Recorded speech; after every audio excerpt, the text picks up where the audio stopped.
अस्सलाम वालेकुम स्टूडेंट्स। पिछली वीडियो के अंदर हमने ये जो है वो टेबल इसको पढ़ा और इसको समझा था। अच्छा, इस टेबल में हमने ये देखा था कि किस तरीके से जो है वो आपकी इनकम, ठीक है, ये जो आपकी इनकम है वाई, ठीक है, सॉरी वाई, ये वाई में से कुछ हिस्सा जो है वो कंजम्पशन के तौर पे आता है और कुछ हिस्सा जो है वो सेविंग के तौर पे आता है। ठीक है, फिर इसी तरह हर स्टेज के ऊपर कंजम्पशन और सेविंग की वैल्यू देखी जा सकती है कि इनकम का कुछ खास पोर्शन जो है वो कंजम्पशन के तौर पे यूज़ हो रहा होता है और कुछ खास जो है वो सेविंग के तौर पे। अच्छा, फिर हमने ये भी सीखा कि कैसे हम इन वैल्यूज़ के साथ एमपीसी जो है वो कैलकुलेट कर सकते हैं। ठीक है, एमपीसी के लिए हमें ये वैल्यू भी चाहिए, हमें ये वैल्यू भी चाहिए, हमें ये वैल्यू भी चाहिए और ये वैल्यू भी चाहिए। ठीक है, तो हम इन का डिफरेंस लेके और इसका डिफरेंस लेके एमपीसी कैलकुलेट कर सकते हैं। ठीक है, एमपीसी जब कैलकुलेट हो रहा है तो इसका मतलब यह है कि एमपीसी का एक फार्मूला है। एमपीसी का जो फार्मूला है वो बेसिकली है change in consumption over change in income. ठीक है, जो कि इक्वल टू होगा C1 minus C naught over Y1 minus Y naught. ठीक है, तो यहाँ से हम जो है वो एक फिगर निकाल सकते हैं जिसको हम कहते हैं एमपीसी। अच्छा, अब एक आप लोगों के सोचने की चीज़ है कि क्या अगर मेरे पास एमपीसी की वैल्यू गिवन हो तो मैं इनमें से किसी एक मिसिंग वैल्यू को फाइंड आउट कर सकता हूँ? तो बिल्कुल कर सकते हैं। ठीक है, सो अपने माइंड को थोड़ा सा ब्रॉडर वे में सोचने के लिए आपने मजबूर करना है कि यहाँ से अगर मुझे ये फिगर निकल सकती है, अगर मेरे पास ये चार फिगर्स हों, तो अगर ये गिवन हो और बाकी तीन गिवन हो तो इनमें से मैं कोई एक फिगर जो है वो कैलकुलेट कर सकता हूँ। ठीक है, सेम इसी तरह जब हमने चेंज इन सेविंग को डिवाइड किया चेंज इन इनकम के साथ, तो हमें उसका फार्मूला इस तरह का मिलता है और इस फार्मूला के साथ हम जो है कंप्यूट कर सकते हैं, हम जो है कंप्यूट कर सकते हैं एम पी एस। ठीक है, सो अगर एम पी एस गिवन हो और इन चारों में से कोई एक फाइंड आउट करनी हो तो हम वो भी कर सकते हैं। ठीक है, तो ये कुछ चीज़ें थी जो हमें आनी चाहिए अब इस स्टेज के ऊपर कि हम कैसे रिवर्स कैलकुलेशन करके कोई भी मिसिंग फिगर जो है उसको कैलकुलेट कर सकते हैं। सेम अगर हम एवरेज की बात करें तो एवरेज कैसे निकल रही थी? एवरेज कंजम्पशन की बात करें तो C ओवर Y जो है वो इक्वल टू होता है ABC। ठीक है, मतलब अगर मैंने ये फिगर कैलकुलेट करनी है तो मुझे इस फिगर को कैलकुलेट करने के लिए एक तो ये फिगर चाहिए, ठीक है, और एक ये फिगर चाहिए। ठीक है, तो इसके साथ ये मैं कैलकुलेट कर सकूंगा। तो अगर ये मुझे गिवन हो तो इन दोनों में से कोई मिसिंग है तो वो भी मैं कैलकुलेट कर सकता हूँ। इसी तरह अगर हम average propensity to save calculate करना चाहें तो उसके लिए ये फॉर्मूला है। अगर ये गिवन हो तो इससे मैं ये वाली कोई भी मिसिंग फिगर जो है वो कैलकुलेट कर सकता हूँ। अच्छा, ये तो हो गया कुछ ऐसा जो हम टेबल में से मिसिंग फाइंड आउट कर सकते हैं। लाइक ये मेरे पास टेबल हो और यहाँ पे कुछ फिगर्स मिसिंग हो तो मैं उनको कैलकुलेट कर सकता हूँ। अच्छा, फिर सेकंड हमें पता है कि M P C plus M P S is equal to 1 होता है। ठीक है, सो अगर मेरे पास ये मौजूद हो और मुझे पता है कि ये और इसको ऐड करने से 1 आता है, तो अगर ये मेरे पास ना भी मौजूद हो तो मैं फाइंड आउट कर सकता हूँ एम पी सी को या एम पी एस को एक के साथ इक्वल रख के। ठीक है, फॉर एग्जांपल अगर मैंने एम पी सी कैलकुलेट करनी है तो उसका फार्मूला ऐसे बनेगा 1 माइनस एम पी एस, और अगर मैंने एम पी एस कैलकुलेट करनी है तो मेरे पास फार्मूला बनेगा 1 माइनस एम पी सी। ठीक है, ये कुछ बेसिक चीज़ें हैं जो हम फार्मूला से पढ़ चुके थे लेकिन शायद आपने अभी इसको इस तरीके से ना सोचा। ठीक है, सो अब आपके पास एक फूड फॉर थॉट आ गई है। ठीक है, आपके पास एक सोचने का जो है वो थोड़ा सा एंगल आपको मिल गया है कि इस तरह भी क्वेश्चन पूछा जा सकता है। सेम एपी एस के साथ भी किया जा सकता है। हमें पता है कि एपी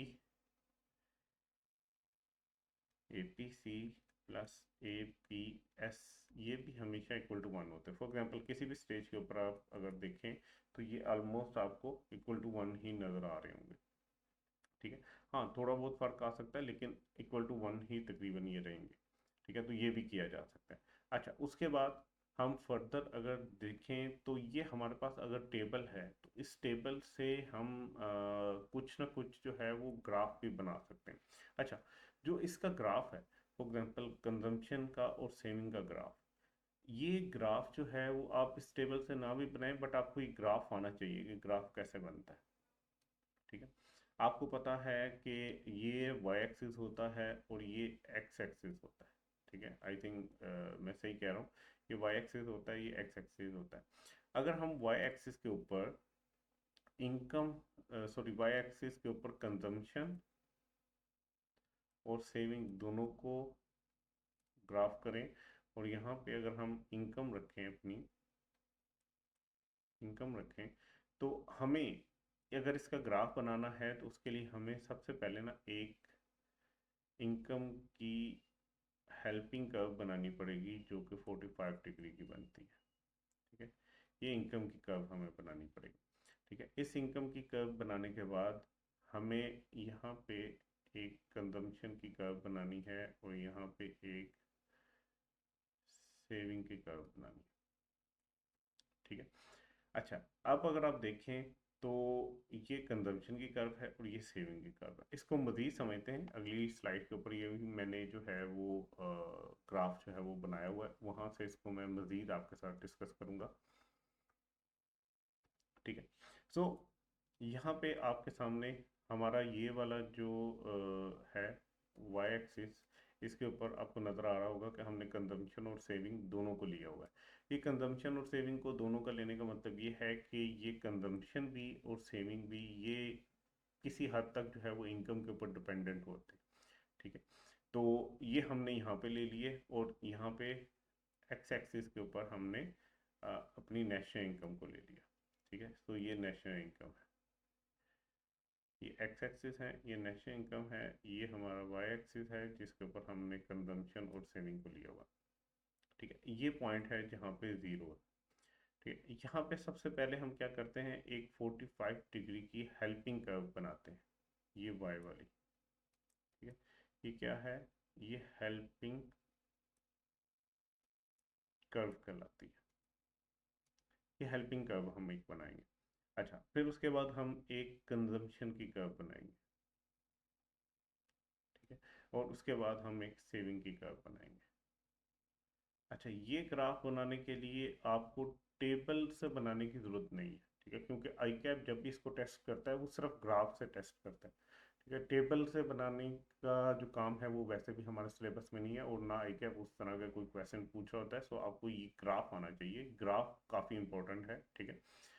ये बहुत फेवरेट है आई कैप का, इसमें से आई कैप जो है ग्राफ को दे के आपसे क्वेश्चन पूछ रहा होता है। अच्छा, अब इस ग्राफ को ज़रा थोड़ा सा एनालाइज करते हैं। अच्छा, जो हमारी हेल्पिंग कर्व थी, इनकम थी, वो इस तरह से 45 डिग्री के एंगल पे बनी। इसका मतलब ये है कि ये ज़ीरो से स्टार्ट हुई और बढ़ती गई। हम कह सकते हैं कि किसी भी इकोनॉमी के अंदर जो है वो डिस्पोजेबल इनकम जो है वो ज़ीरो से ऑनवर्ड बढ़ती जाएगी। अच्छा, अब आ जाते हैं हम अपनी कंजम्पशन कर्व को डिस्कस करना है। कंजम्पशन कर्व ज़ीरो से स्टार्ट नहीं हुई, बल्कि वो एक ऊपर पॉइंट था, यहाँ से स्टार्ट हुई, ठीक है, यहाँ से स्टार्ट हुई और ऑनवर्ड वो इंक्रीज होती गई, ठीक है। अगर हम इस पॉइंट की बात करें तो यहाँ पे आपको नज़र आएगा इस पॉइंट के अंदर कि कंजम्पशन ज़्यादा है इनकम से, ठीक है। ये सारी स्टेजेस के ऊपर कंजम्पशन ज़्यादा थी इनकम से, फिर एक ऐसी स्टेज आई कि इनकम और कंजम्पशन इक्वल हो गए, ठीक है। अच्छा, अब ज़रा ये सोचें, अभी हम जितना भी इस चैप्टर का कंटेंट पढ़ के आए हैं उसमें हमने ये पढ़ा कि कंजम्पशन के दो पार्ट्स होते हैं, ठीक है। कंजम्पशन के दो पार्ट्स होते हैं, एक ऑटोनमस कंजम्पशन और एक इंड्यूस कंजम्पशन। ये जो सी नोट है, ये हमने पढ़ा था कि एक किस्म की फिक्स रहती है, ये इनकम के ऊपर डिपेंडेंट नहीं है,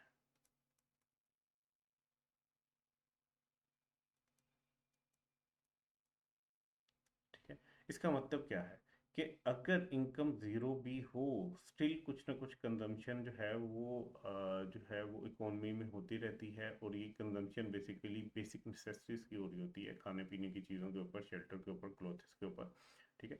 तो ये वो नज़र आ रही है आपको, ये जो गैप है जहाँ पे इनकम कम है और आपकी कंजम्पशन ज़्यादा है, ये गैप देखें, ये चलता जा रहा है गैप यहाँ तक। इसका मतलब है यहाँ इस स्टेज तक जहाँ तक कंजम्पशन और इनकम इक्वल हुए, उससे पहले पहले जहाँ पे कंजम्पशन ज़्यादा थी इनकम से, तो ये बेसिकली वो स्टेज थी जहाँ पे हमने क्या किया, कंजम्पशन की और कुछ उसका पोर्शन फिक्स किया, ठीक है, जो इनकम के ऊपर डिपेंडेंट ही नहीं था। मतलब कुछ पोर्शन इस पॉइंट से देखा जाए तो एक कर्व हम अगर स्ट्रेट लाइन बनाए तो ये बेसिकली कर्व क्या शो कर रही है, ये कर्व वो कंजम्पशन शो कर रही है जो ज़ीरो इनकम पे भी थी। इसका मतलब है कि ये सी नॉट को रिप्रेजेंट कर रही है, ठीक है, ऑटोनमस कंजम्पशन को, ठीक है। सो ये वो कंजम्पशन है जो ज़ीरो इनकम के ऊपर भी आप कर रहे हो। फिर जैसे जैसे इनकम बढ़ना शुरू हुई आपकी कंजम्पशन भी बढ़ना शुरू होगी। इसका मतलब ये है कि यहाँ पे इंड्यूस कंजम्पशन अपना काम स्टार्ट किया, क्योंकि वो इनकम पे डिपेंडेंट थी, और जैसे जैसे इनकम बढ़ती गई, ठीक है, इनकम बढ़ती गई, आपकी कंजम्पशन भी बढ़ती गई, ठीक है। और ये भी देखें, इनकम तेजी से बढ़ रही है लेकिन उस पैटर्न को फॉलो नहीं कर रही कंजम्पशन। तो हमने एक और कॉन्सेप्ट पढ़ा था कि इनकम जिस तनासुब से बढ़ती है, कंजम्पशन उस तनासुब से नहीं बढ़ती। क्यों नहीं बढ़ती? क्योंकि इनकम के बढ़ने के पीछे आपको पता है कि इनकम बढ़ने के साथ साथ आप कंजम्पशन तो बढ़ाते हो, बट आपका कुछ हिस्सा सेविंग में भी चला जाता है, ठीक है। तो सेम इसी इसी पोर्शन को देखते हैं जहाँ पे हमारी कंजम्पशन ग्रेटर है इनकम से, तो जरा इस पोर्शन में आप सेविंग को देखें, ठीक है। ये सेविंग है, ये सेविंग बिलो जीरो से स्टार्ट हुई, ठीक है। इसका मतलब यह है कि जब इनकम जीरो थी तो आपकी सेविंग नेगेटिव थी, ठीक है, और आहिस्ता आहिस्ता जब इनकम बढ़ना शुरू हुई, ऊपर को जाना शुरू हुई, तो सेविंग जो है वो नेगेटिव से पॉजिटिव की तरफ जाना शुरू हुई, और एक पॉइंट ऐसा आया जहाँ पे सेविंग जीरो हो गई, ठीक है। और ये पॉइंट कौन सा था? ये पॉइंट वो पॉइंट था जहाँ पे आपकी कंजम्पशन इक्वल हो गई थी इनकम के। इसका मतलब क्या है कि यहाँ पे जितनी आपने इनकम कमाई वो सारी की सारी आपने कंज्यूम कर दी, तो इसका मतलब है कि सेविंग कुछ भी नहीं हो रही, जीरो हो रही, ठीक है। तो ये वो पॉइंट था। अच्छा, इसको इक्विलिब्रियम पॉइंट भी कहते हैं। ऐसा पॉइंट जहाँ पे जितनी आपकी इकोनॉमी में इनकम हो उतनी ही कंजम्पशन हो जाती है और सेविंग कुछ नहीं हो रही होती, ठीक है। तो ये जो सेविंग थी जो नेगेटिव में थी, नेगेटिव की सेविंग थी, ये उस टाइम थी जब आपकी जो इनकम है वो ज़ीरो थी, ठीक है। तो जहाँ से ये स्टार्ट होती है, से हम ये पॉइंट रख लेते हैं जहाँ से ये पॉइंट का कर्व है, जहाँ से ये कर्व स्टार्ट हुई, ये किसको रिप्रेजेंट कर रही है? एस नोट को, ठीक है। ये ऑटोनमस सेविंग को रिप्रेजेंट कर रही है। इसका मतलब क्या है कि जब आपकी इनकम ना हो तो आपने कुछ ना कुछ ऑटोनमस कंजम्पशन करनी ही करनी है, और उसके रिएक्शन में हमेशा कुछ ना कुछ नेगेटिव सेविंग आती रहेगी, ठीक है। और हमने ये पढ़ा था कि M P C plus M P S is equal to one. इसका मतलब क्या था कि अगर आप 1 रुपये से इनकम बढ़ाते हैं तो कुछ हिस्सा उसका सेविंग में जाएगा, कुछ हिस्सा उसका कंजम्पशन में जाएगा। से हम कह सकते हैं कि 0.75 की हमने कंजम्पशन की, जिसको हम 75% भी कह सकते हैं, और प्लस 0.25 की हमने सेविंग की, ठीक है, जिसको हम जो है वो 25% भी कह सकते हैं। मतलब अगर 1 रुपया या 100% आपकी इनकम बढ़ी, 100% से मुराद ये कि जितने से भी इनकम बढ़ी वो पूरे को पूरे को अगर हम 100% लें, ठीक है, या 1 रुपये से बढ़ी, तो उसका 75% हम कंजम्पशन करते रहे और 25% हम सेविंग करते रहे। ये बेसिकली इस वाई के इंक्रीज से सी का इंक्रीज होना शुरू कर रहा होता है। इसी को सी को तो हम एम पी सी भी कहते थे, ठीक है।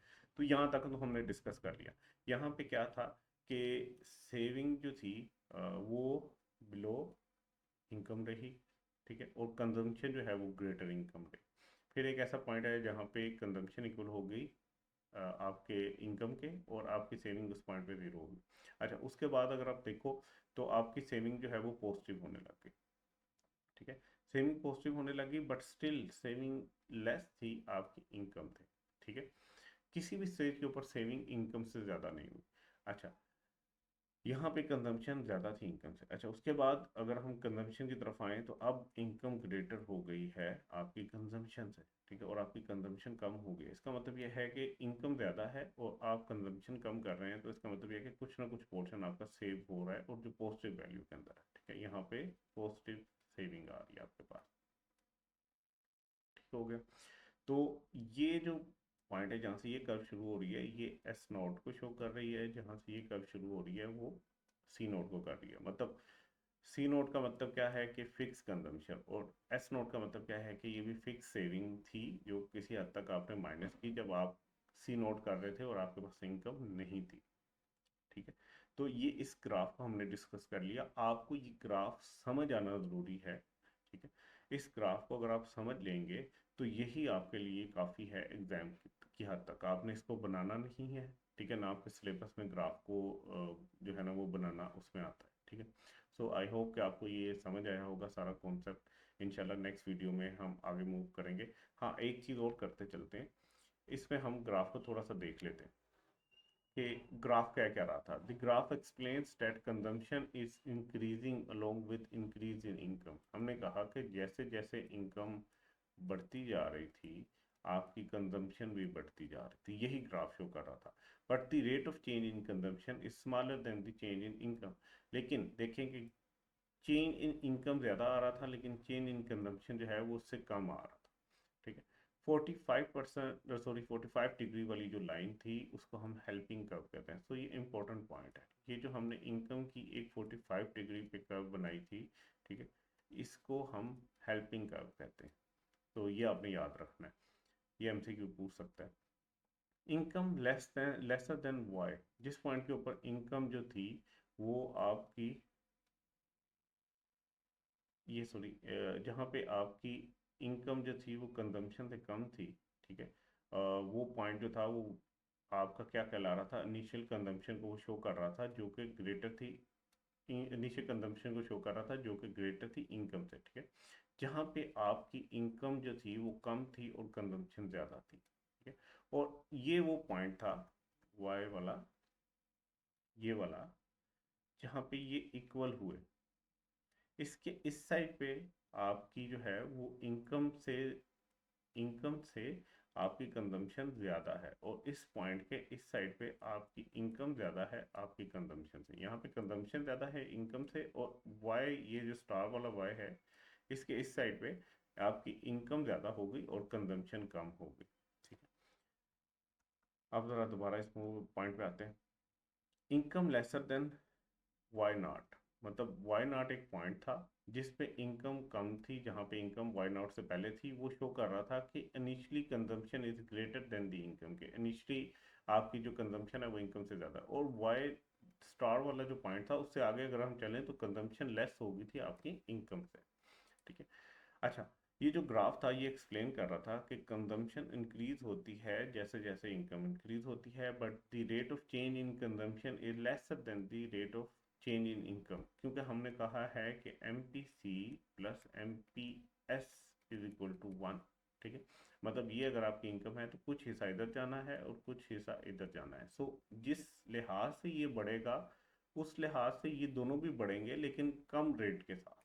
ये हमेशा ज़्यादा बढ़ेगा, इसका कुछ हिस्सा क्योंकि कंजम्पशन में जाना है तो इक्वली नहीं बढ़ रहे होते, तो कुछ हिस्सा सेविंग में जाना होता तो ये भी इक्वल नहीं हो सकते। ठीक है, अच्छा, but the rate of change in consumption is lesser than the change in income which leads an increase in saving which is shown in load panel of the figure. ठीक है, बियॉन्ड वाई स्टार वाला point जो है saving curve become positive, और इस point के ऊपर जो है वो सेविंग कर्व पॉजिटिव हो जाती है जब वाई स्टार से हम आगे को मूव करते हैं। ठीक हो गया। अच्छा, नेक्स्ट अब हम जो है ना वो शिफ्ट इन कंजम्पशन करेंगे इंशाल्लाह नेक्स्ट वीडियो में, इसको हम डिस्कस करेंगे। अपना ख्याल रखिएगा, इंशाल्लाह नेक्स्ट वीडियो में मिलते हैं। अल्लाह हाफिज़।